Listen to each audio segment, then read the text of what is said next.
So speaking of all of us coming up with different answers for who's going to win the league, let's get to the Big Ten, which is probably the drunkest conference in college basketball this season. The way it stands right now, Illinois is sitting in first place in the league with an 8-2 record. Wisconsin tied for first place with an 8-2 record. Michigan State sitting in second place, 7-2 record in league play. Purdue is sitting there at 7-3. Ohio State, after that loss to Purdue yesterday, is 6-3 in the conference. Tio, let's go to you first on this one. Illinois is plus 190 to win the league. Purdue is plus 225. Wisconsin is plus 370, 325. Michigan State plus 550. Ohio State plus 1,000. Who in this league do you think has a chance to win the conference? Who are you putting your money on? You got to bet your house. I'm still going Purdue. I'm not changing it. Purdue. Just too many weapons, too many guys. You saw what they can do, and they have a go-to player on the perimeter in Jaden Ivey, who hit a huge shot against Ohio State at the end of the game, his All-American moment. And then they just present too many matchup problems. I know the Big Ten's good. It's really good. I'm not sure. Last year, the Big Ten was great. Is it great this year? I don't think so. I think like there's 2 or 3 other conferences that are right up there with it. But I think I like Purdue. I like the way the direction they're heading, and they needed to establish a go-to guy on the perimeter. And Jaden Ivey slowly developing into that role. People want to criticize point guard play. More specifically, Goodman wants to criticize point guard play. I just feel like if the guys can get it past half court and you need somebody to distribute, get it to Travion Williams and he can do that. If you need somebody to attack the basket, Jaden Ivey can do that. You need post scoring. Zach Edey can do that. They have shooting. Give me Purdue. But are we jumping straight into March Madness, or are we going to everybody do this first? Well, yeah, let's who would you take, Fanta?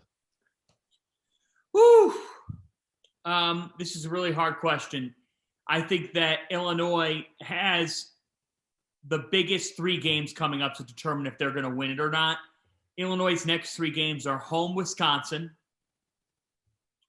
at Indiana on Saturday. Look, Assembly Hall on a Saturday at high noon, it's going to be tough. And then at Purdue. You go 2-1 in that stretch, we're having that discussion that you're going to end up winning the league.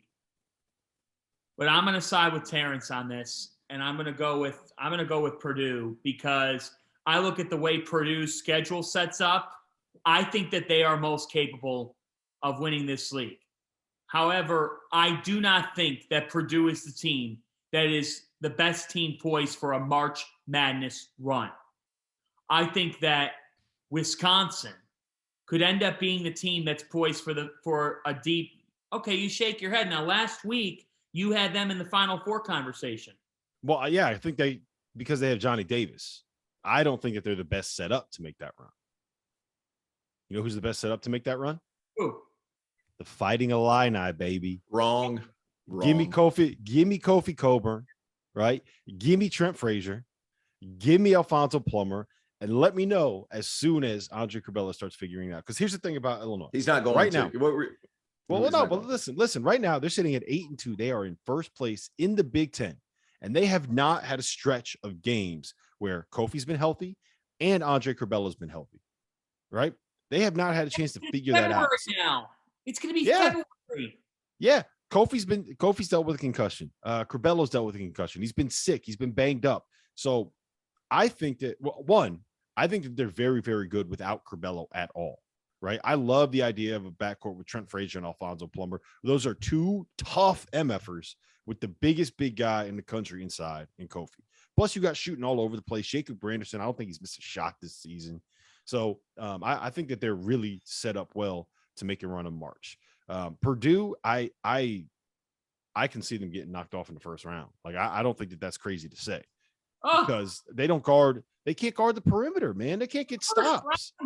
You know what they are right now? No one is talking about this, but we spent all last year talking about how Iowa was a team that was going to get picked off early because they couldn't get stops. Yeah. And you know what Purdue is right now? Purdue is last year's Iowa. They're built around a 5-man in the middle that is utterly dominant. They don't play any defense. They have an elite offense. Yeah, but Purdue has Jaden Ivey. Iowa didn't. They don't get stops. They don't get stops. They gave up yesterday. They were up 52-35 with 14 minutes left in the game. They gave up 43 points in the last 14 minutes against an Ohio State team that doesn't have a point guard. They made Rob Finney and Xavier Johnson look like Steph Curry and Klay Thompson. Yeah, just briefly, the reason why I picked Wisconsin was because I have found through the years that I have gone against them and I've paid for it. You know why I've gone against them? Because they play ugly. They don't play a real sexy style of basketball, but we're finding in the NCAA tournament, T.O., that doesn't always win. Look, you have a guy that could be National Player of the Year in Johnny Davis. Tyler Wall is terrific in the post when fully healthy and when going for them. I think that Hepburn and Brad Davison, who's on his 10th year of college basketball, is just a winner. I think Brad Davison's a winning player. Mm-hmm. And I love the togetherness of that group. And it's not to say that I don't think the Illini could be in a regional final. I like them. But if I'm picking the team that to me has proven in the past that they don't need an overwhelming amount of options to win. Like guys, NCAA tournament, deeper it gets. One possession game. Who do you trust? Who do you trust? I trust Wisconsin to get a stop.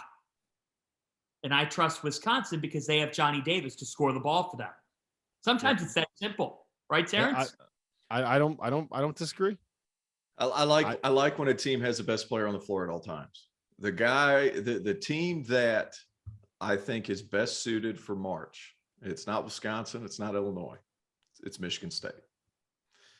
Because their point guards have been good enough on certain games. I think people forget. Everybody's like, point guard play. Michigan State's 16-4, and they've had good wins. And they are very switchable around a perimeter. Marcus Bingham Jr. can guard out on the perimeter, which is what was the Achilles heel for the Big Ten last year. Look at Michigan State come March, and I promise you, Izzo's going to have those guys going. Wow. And Walker and Hoggard, I'm telling you, they just need to be decent because their defense and their rebounding is going to make it happen. And Max Christie, he's figured it out. He's starting to figure it out. They've got a guy that they like to go to. And when he doesn't make, Malik Hall's a guy they like to go to. When he doesn't make it, they crash the boards.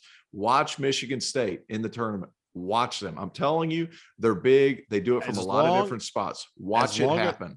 As long as they don't have to play Northwestern at home without Northwestern's best player, Pete Nance, then they probably got a chance. Watch it happen.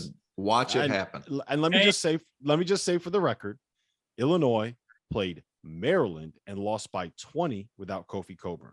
They played Michigan State and beat the hell out of them without Kofi Cockburn. My thing is, Michigan State, I hear you. Look, Izzo's going to get those dudes playing hard as hell. AJ Hoggard and Tyson Walker, when they are right, they make Michigan State really, really good. I don't trust those guys to be right for 6 straight games. I think that Michigan State is the kind of team that beat anybody. They might lose to a 13 seed. Like you don't want to see Belmont if you're Michigan State. Yeah, the biggest formula against Michigan State is take away transition. Yep. Take away their transition. When they get downhill and they can find Malik Hall or Gabe Brown in the open floor, good things can happen for that team. Christie is figuring it out. He's probably the key to this. He is the key to this. But Michigan State, at a certain point, you can defend and rebound and play your asses off. You got to score the ball when you're playing against a set defense. We keep on emphasizing that. Michigan State has a lot of issues in the half court. Their offense in the first half against Illinois last week was the reason why they lost the game. I think Marcus Bingham's the key because you look at he can guard out on the perimeter. He can do all those things. I think if you get stops and your first shot defense is really good and you're able to close out that possession and run, you can make it happen against Michigan, or Michigan State can make it happen. Big year in the Big Ten. The Big Ten knows that they have to have a bounce back year in the NCAA tournament. We just listed 4 teams that could make a deep run. For the Big Ten, pressure's on, magnifying glasses on here. You got too much talent in that league to fade the NCAA tournament. Let's see what happens. I think my hottest take is that we get to the second weekend and there's like one Big Ten team left. It's just there's a lot of teams in there that are good, that are just weird. It'll be Michigan State. You're welcome. Yeah. Well, it probably will be. It probably will be. And T.O. will be taking this victory lap. All right, we'll see. We're going to see. We need to have a graphic put up with all these conferences, who we've picked, and then now make a graphic. We'll save it. We'll review it at the end of the year. Yeah, I will. I'm going to write all this stuff down. All right, so